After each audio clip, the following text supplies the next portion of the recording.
Hola y bienvenidos a una nueva exploración. Hoy nos metemos de lleno en algo que marca nuestro ritmo diario, ¿eh? Lo usemos o no. Movernos por las calles, las carreteras de Colombia. Ajá. Caminando en bici, moto, carro, bus. Parece simple, pero es una coreografía, digamos. Compleja. Sí, bastante compleja. Y para que esa coreografía no termine en tropiezos o, bueno, algo peor, existe un guión fundamental. La Ley 769 de 2002, nuestro Código Nacional de Tránsito Terrestre. Exactamente. Esa ley es como el director de orquesta, que intenta poner orden en esa complejidad que mencionas. Su objetivo principal, declarado desde el inicio, es la seguridad, la comodidad de todos. Pero pone un acento muy claro en proteger a quienes son, más vulnerables en las vías, los peatones y las personas con alguna discapacidad. Y además busca cuidar el espacio público y el ambiente. Nuestra conversación de hoy se basa directamente en el texto de esa ley, la 769. La misión es desgranar algunos de sus puntos más relevantes, ¿no? Desde los principios que la guían hasta definiciones clave y reglas de juego concretas. Claro. Queremos ofrecer una brújula para entender mejor nuestros derechos y, claro, nuestras obligaciones al transitar. Pues comencemos por el alcance. Este código no es solo para Bogotá o las grandes ciudades. Aplica en cada rincón del país. Ah, ok. En todo el territorio. En todo el territorio. Y nos involucra a todos. Si caminas, conduces cualquier vehículo, desde una bicicleta hasta un camión, si eres pasajero e incluso si eres una autoridad de tránsito. Cubre las vías públicas. Ajá. Y también esas vías privadas donde puede entrar el público, como, no sé, las de un centro comercial. Y es interesante cómo aborda el derecho a movernos libremente, que está en la Constitución, ¿verdad? Sí, exacto. La ley lo reconoce, pero de inmediato aclara que ese derecho tiene límites. Claro. Por razones de seguridad y comodidad para todos. Vuelve a insistir en la prioridad de proteger a peatones y personas con discapacidad, y sitúa al Ministerio de Transporte como la máxima autoridad para dictar las reglas a nivel nacional. Entiendo. Lo que es fascinante, creo yo, es que la ley no solo dicta reglas, sino que establece unos principios rectores. Seguridad de los usuarios, calidad del servicio, oportunidad, cubrimiento, libertad de acceso, plena identificación de vehículos y conductores, libre circulación, regulada, claro, educación vial y descentralización en la aplicación. O sea, como los pilares de la norma. Exacto. Esos principios son el espíritu que debe guiar la interpretación y aplicación de toda la norma, buscando una convivencia más segura y fluida. Ok, bueno. Vamos a desempacar un poco esto. Para navegar cualquier ley, entender sus términos es crucial, ¿no? Fundamental. El código dedica una parte importante a definir palabras que usamos a diario, pero que legalmente tienen un peso específico. Sin esas definiciones claras, sería imposible aplicar las normas de forma justa, me imagino. Absolutamente. Tomemos, por ejemplo, la diferencia entre un accidente de tránsito y una infracción. Un accidente implica un evento, usualmente involuntario, con un vehículo en movimiento que causa daño a personas o cosas. Una infracción, en cambio, es simplemente no cumplir una norma de tránsito. Puede ser simple, solo la falta, o compleja si además causa un daño material. Esta distinción es clave para determinar responsabilidades y, las consecuencias legales. También define roles: el peatón, que es quien va a pie, el conductor, la persona habilitada y capacitada para manejar un vehículo, y el agente de tránsito, el funcionario con autoridad para regular y controlar. Y diferencia documentos esenciales que a veces como que confundimos, ¿no? La licencia de conducción. Importantísimo. Que es el permiso personal e intransferible que te autoriza a ti a manejar, mientras que la licencia de tránsito, la tarjeta de propiedad, ¿cierto?, identifica el vehículo y autoriza a ese vehículo a circular. Esa diferencia es fundamental. La licencia de conducción habla de tu aptitud como conductora, la de tránsito de la legalidad y registro del vehículo. Un lenguaje así de preciso es vital. Imagina un incidente. Es crucial saber si la persona al volante estaba autorizada para conducir ese tipo de vehículo. Claro. Y si el vehículo mismo tenía permiso para estar en la vía. La precisión aquí evita ambigüedades al asignar responsabilidades. Y está el famoso comparendo. Mucha gente cree que ya es la multa, pero no, ¿verdad? No es la multa en sí. Es la notificación formal, la orden que te dice Preséntese ante la autoridad porque presuntamente cometió una infracción. Ya veremos qué pasa después. Ok. El código también define muchísimos tipos de vehículos, desde bicicletas y motos hasta buses y camiones, y partes de la vía como calzada, carril, berma o acera. Y un detalle revelador. Ya en 2002, esta ley incluía definiciones muy específicas sobre alcoholemia, o sea, el nivel de alcohol en sangre. Ah, mira. Y las formas de medirla. Alcoholimetría, alcoholuria, alcosensor. Esto muestra una preocupación temprana y seria por el peligro de conducir bajo los efectos del alcohol, un problema que lamentablemente sigue siendo muy actual y grave. Sí, totalmente. Bien, ya entendemos las reglas básicas y los términos. Pero, ¿quién se asegura de que se cumplan? La ley establece una estructura de autoridades de tránsito. Arriba de todo está el Ministerio de Transporte, que dicta la política nacional. Así es. Luego vienen las autoridades locales, gobernadores y alcaldes. Y debajo de ellos, los organismos de tránsito de cada departamento, municipio o distrito. También juega un papel clave la Policía Nacional, con sus unidades especializadas de tránsito. La policía de tránsito que vemos en las calles. Esa misma. Incluso los inspectores de policía y, en ciertas circunstancias, hasta las fuerzas militares pueden ejercer funciones de control de tránsito donde no haya otra autoridad. Es una estructura, digamos, bastante descentralizada. Pero esa descentralización tiene límites, supongo. Claro. Los alcaldes, por ejemplo, pueden dictar normas para organizar el tráfico en su ciudad, como definir sentidos viales o zonas de parqueo. Pero no pueden cambiar las reglas generales del Código Nacional, ni inventarse nuevas infracciones o sanciones. Tienen que operar dentro del marco que fija la Ley 669. Entendido. O sea, el marco es nacional. Exacto. El rol de estas autoridades es regular y sancionar, pero la ley enfatiza que su objetivo debe ser la prevención y la asistencia técnica. Un punto interesante es sobre la Policía Nacional. Actúa con lo que la ley llama competencia a prevención. Competencia a prevención. ¿Qué significa eso? Significa, de forma sencilla, que si un policía de tránsito ve una infracción, puede actuar e imponer el comparendo, incluso si no es la autoridad de tránsito principal de ese municipio en ese momento. Están para prevenir que la infracción continúe o cause más daño.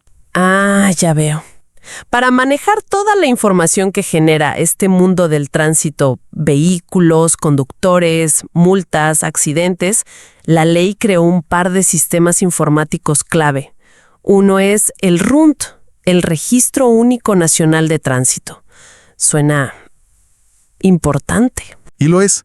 El RUNT es como el gran cerebro digital del tránsito en Colombia. Centraliza la información de todo el país sobre vehículos registrados, quiénes son sus propietarios, las licencias de conducción emitidas, las infracciones cometidas, los seguros SOAT vigentes, ¡todo! Los centros de enseñanza, los resultados de las revisiones técnico-mecánicas e incluso los accidentes. Su propósito es tener información confiable y unificada para mejorar el control, la seguridad vial y, claro, facilitar trámites. Y el otro sistema que muchos conocen, a veces por experiencia propia, es el SIMIT, Sistema Integrado de Información sobre Multas y Sanciones por Infracciones de Tránsito. El SIMIT, sí. Este es administrado por la Federación Colombiana de Municipios y se enfoca específicamente en las multas. Su función principal es garantizar que si alguien tiene una multa pendiente en cualquier lugar de Colombia, no pueda realizar trámites de tránsito como un traspaso o renovar la licencia en ninguna otra parte del país hasta que se ponga al día. Ah, claro. Es un mecanismo para asegurar el cumplimiento de las sanciones económicas, entonces. Justamente. Ambos, RUNT y SIMIT, son herramientas cruciales para que el sistema funcione de manera coordinada a nivel nacional. Pasemos a algo que nos interesa a casi todos en algún momento. La licencia de conducción. ¿Cómo se obtiene? La ley dedica un capítulo entero a esto, empezando por reconocer a los centros de enseñanza automovilística, los CEA, como los lugares autorizados para formar a los nuevos conductores. La formación es clave, ¿sí?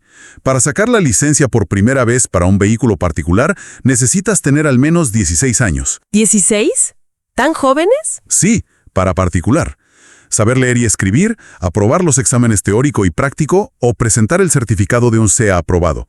Y, muy importante, obtener un certificado médico que diga que eres física y mentalmente apta para conducir. Y si es para servicio público, la edad mínima sube a 18 años y las pruebas son más específicas para ese tipo de conducción, me imagino. Exacto. Me llama la atención que la ley habla de una evaluación tecnológica de aptitudes. Miden la visión, la audición, los tiempos de reacción, la coordinación. O sea, no es solo saber mover el volante. Definitivamente. Se busca una evaluación más objetiva de las capacidades necesarias para conducir de forma segura. Una vez obtenida, la licencia para servicio particular tiene vigencia indefinida. ¿Indefinida? Bueno, indefinida sujeta a las renovaciones por exámenes médicos cada cierto tiempo, según la edad, pero no tiene una fecha de caducidad fija como la de servicio público, que debe renovarse cada 3 años. Ah, ok. Y hay una regla especial.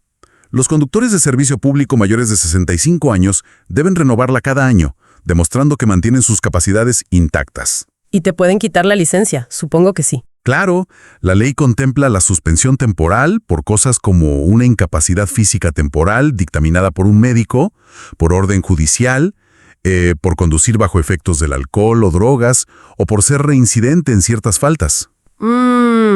Y puede haber cancelación definitiva por incapacidad permanente, reincidencia en conducir ebrio, especialmente si es grave, muerte del titular o, fíjate, usar un carro particular para prestar servicio público sin la debida autorización legal. ¡Ojo con eso! También es útil saber que las licencias de otros países son válidas para turistas o personas en tránsito por el tiempo que autoricen los convenios internacionales.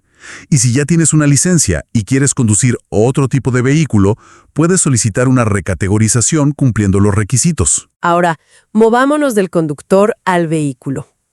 Aquí es donde la cosa se pone realmente interesante para muchos dueños de carros o motos, ¿no? No basta con tener los papeles al día. El vehículo mismo tiene que cumplir unas condiciones mínimas para rodar. Correcto. La ley es muy clara en esto. Para circular, un vehículo debe tener en perfecto estado de funcionamiento los frenos, el sistema de dirección, la suspensión, las señales visuales, luces direccionales y audibles, el pito, y el sistema de escape de gases. Ajá. Además, las llantas deben estar en buen estado, los vidrios y espejos permitir buena visibilidad y debe cumplir las normas sobre emisiones contaminantes. Todo esto es por seguridad y por cuidar el medio ambiente también. Y el infaltable equipo de carretera. Todos debemos llevarlo, ¿cierto? Gato, cruceta o la herramienta para soltar las tuercas, señales reflectivas en forma de triángulo, botiquín de primeros auxilios, extintor, tacos para bloquear el vehículo, caja de herramientas básicas, llanta de repuesto y linterna. Uf, sí, parece una lista larga. Larguísima. Pero está pensada para poder solucionar imprevistos básicos o señalizar un peligro en la vía. Es un equipo de prevención y autoayuda, digamos. Claro. Y complementa otra obligación clave, la revisión técnico-mecánica y de gases. Esta revisión periódica busca justamente verificar que esas condiciones de seguridad y ambientales que mencionamos se mantengan a lo largo del tiempo. ¿Y cada cuánto toca hacerla? Recuérdanos eso. Para vehículos de servicio público, escolar o turismo, es anual. Para los particulares, la ley originalmente decía cada 2 años. Pero ojo, los vehículos nuevos hacen su primera revisión solo de gases inicialmente a los 2 años de matriculados. Y luego sí, anualmente. Las motos también están incluidas. Ok, anual para casi todos después de los primeros años. Exacto. Estas revisiones te hacen en centros de diagnóstico automotor, CDA, autorizados, que deben usar equipos calibrados y registrar los resultados en el RUNS, incluso si el vehículo no pasa la prueba. Ah, queda registrado si no pasa. Sí. Todo esto se vincula con la licencia de tránsito, la tarjeta de propiedad, que identifica el vehículo, y con la prohibición absoluta de alterar los números de identificación del chasis o del motor. Eso es gravísimo. Hablando de identificación, las placas. Tienen que seguir un diseño único nacional, se clasifican según el tipo de servicio, particular, público, oficial, etc. Y deben ir puestas en lugares visibles. Adelante y atrás. Adelante y atrás, excepto en motos y remolques que solo llevan atrás. Y mucho ojo, usar placas falsas o de otros países está totalmente prohibido. Y no podemos dejar de mencionar el SOAT, el Seguro Obligatorio de Accidentes de Tránsito. Todo vehículo automotor debe tenerlo vigente para poder circular. Es una protección financiera básica para cubrir gastos médicos de las víctimas en caso de un accidente, sin importar quién tuvo la culpa. Esencial. Muy bien, tenemos al conductor preparado, el vehículo en regla. Ahora, ¿cómo debemos comportarnos en la vía? Entramos a las normas de comportamiento, que son como el corazón del código para la convivencia, ¿no? Exacto. Y la regla de oro es simple, pero poderosa. Compórtate de forma que no obstaculices, perjudiques o pongas en riesgo a los demás. Y tienes la obligación de conocer y cumplir las normas y señales y obedecer a las autoridades. Suena lógico, pero a veces se olvida. Este capítulo es muy extenso porque detalla cómo actuar en cada rol. Para los peatones, por ejemplo, la norma básica es usar las aceras o las zonas peatonales designadas y cruzar las calles por las esquinas o las cebras, siempre mirando y asegurándose. Lo básico, sí. Se prohíbe invadir la calzada de forma imprudente o sujetarse de vehículos en movimiento. Y se establecen cuidados especiales para peatones vulnerables, niños menores de 6 años, personas bajo efectos de alcohol o drogas, o personas con ciertas discapacidades sensoriales deben estar acompañados por alguien mayor de 16 al cruzar vías peligrosas. Protección especial para ellos. ¿Y para los conductores qué es lo fundamental? La lista de deberes es larga. Debes transitar por el carril correcto según el sentido de la vía y tu maniobra. Usar las luces direccionales o señales manuales si es necesario para indicar giros o cambios de carril. Ceder el paso a vehículos de emergencia como ambulancias o bomberos cuando usan sus señales. Siempre. Y algo fundamental, respetar siempre la prelación de los peatones en los cruces autorizados. También se prohíben acciones que distraigan o pongan en peligro la conducción, como usar el celular sin manos libres mientras se maneja. Eso es clave. Clave. El cinturón de seguridad es obligatorio para todos los ocupantes de los asientos delanteros. Y hay reglas para niños. Los menores de 10 años no pueden ir en el asiento delantero. Ajá. Y los menores de 2 años deben ir atrás, en una silla de retención infantil adecuada. Y por supuesto, nada de llevar pasajeros por fuera del vehículo. El uso de luces también es importante para ver y ser vistos, ¿no? Sí, son obligatorias entre las 6 p.m. y las 6 a.m., y siempre que haya baja visibilidad. La velocidad debe adecuarse a las condiciones, pero hay límites generales. Hay que reducirla considerablemente. La ley sugiere 30 km por hora en zonas escolares, residenciales o cerca de hospitales. ¿30 km por hora en esas zonas? Sí. En ciudad, el límite general suele ser 60 km por hora, a menos que una señal indique otra cosa, y en carretera 80 km por hora, aunque en autopistas puede permitirse hasta 100 km por hora. Y siempre, mantener una distancia segura con el vehículo de adelante. ¿Y dónde parquear? Ese es otro tema. Solo en los lugares permitidos, sobre el costado derecho en vías de doble sentido, o según indiquen las señales, lo más cerca posible del andén y a más de 5 metros de las esquinas. Y la lista de sitios prohibidos es larguísima. Larguísima. Andenes, zonas verdes, puentes, túneles, curvas, frente a hidrantes o garajes, en doble fila, básicamente donde obstruyas el tráfico o la seguridad. Lo que buscan todas estas normas de comportamiento entonces es crear un entorno vial predecible y seguro. Que sepas qué esperar de los demás y qué esperan ellos de ti. Exactamente. Por ejemplo, en un cruce sin semáforo ni señales, la prelación generalmente la tiene quien viene por tu derecha. O la prohibición de adelantar en curva o donde no tengas visibilidad. Son reglas de lógica para evitar colisiones. El hilo conductor es proteger la vida y la integridad, especialmente de los más vulnerables. Hay reglas específicas también para ciclistas y motociclistas, ¿verdad? Sí. Deben transitar por la derecha de la vía, usar chalecos reflectivos en la noche o con baja visibilidad, y el casco es obligatorio tanto para el conductor como para el acompañante de la moto. Importantísimo el casco. Tienen prohibido sujetarse de otros vehículos o transitar por andenes, en el caso de las motos, y las motos deben llevar siempre las luces encendidas. Y por último, pero no menos importante, las señales de tránsito. Hay que obedecerlas siempre. Siempre. Se clasifican en reglamentarias, las que prohíben o mandan, como el pare o el límite de velocidad. Preventivas, las amarillas que advierten de un peligro como una curva. Informativas, las azules o verdes que guían. Y transitorias, las naranjas de obras. ¿Y cuál manda más si hay varias? Tienen una jerarquía. Lo que diga un agente de tránsito prima sobre todo. Luego las señales temporales de obras, después los semáforos, las señales verticales, los letreros y finalmente las marcas en el pavimento. Ah, ok. El agente tiene la última palabra. Siempre. El semáforo tiene su lenguaje universal. Rojo es detenerse antes de la línea de cruce. Amarillo es prepararse para detenerse o desalojar la intersección si ya estás en ella. Verde es vía libre. Y la ley confirma algo que genera dudas a veces. ¿Se puede girar a la derecha con semáforo en rojo? Sí, sí se permite, pero con condiciones. Solo si una señal no lo prohíbe expresamente. Y siempre, siempre dándole prioridad absoluta al peatón que esté cruzando. El peatón primero. Entendido. Entonces, ¿qué significa todo esto en conjunto? El código intenta tejer una red de comportamientos esperados para minimizar el riesgo y facilitar la movilidad. Exacto. Vemos un énfasis constante en proteger al peatón, al ciclista, a los usuarios más expuestos. Pero esto nos lleva a una pregunta importante.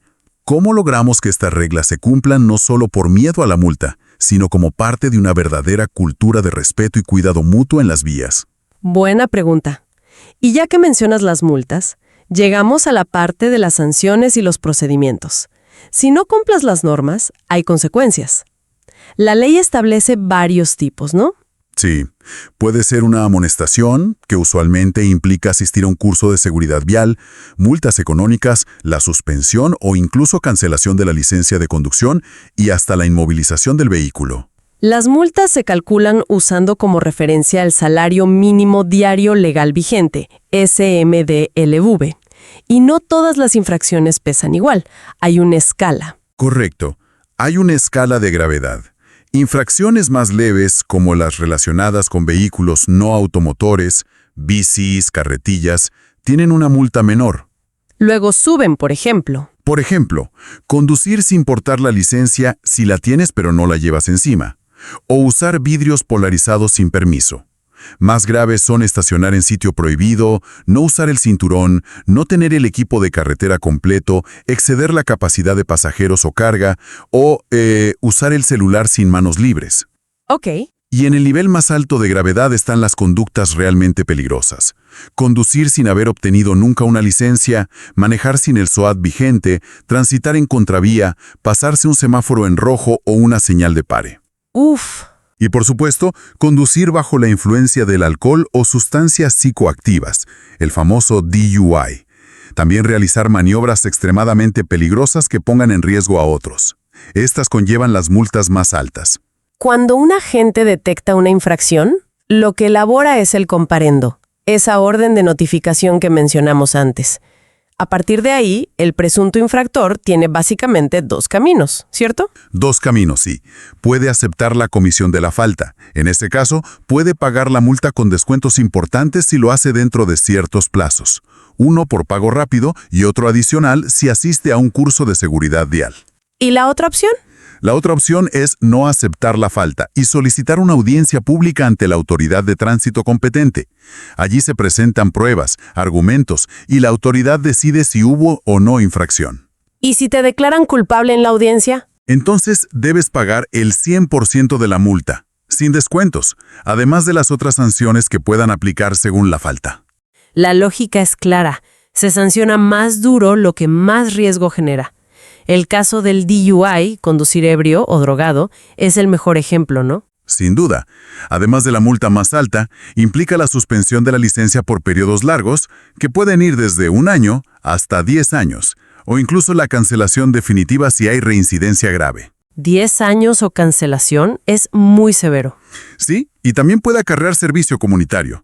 Y en muchos de estos casos graves, como el DUI, la falta de SOAT o que el vehículo no esté en condiciones seguras, también procede la inmovilización del vehículo como medida adicional. Te lo llevan a los patios. Es importante recalcar que siempre existe el derecho a la defensa dentro del procedimiento. Fundamental. Y un dato procesal relevante. La posibilidad de sancionar una infracción prescribe, o sea, se vence si no se notifica formalmente el inicio del proceso, la audiencia, dentro de los 6 meses siguientes a la ocurrencia de la falta.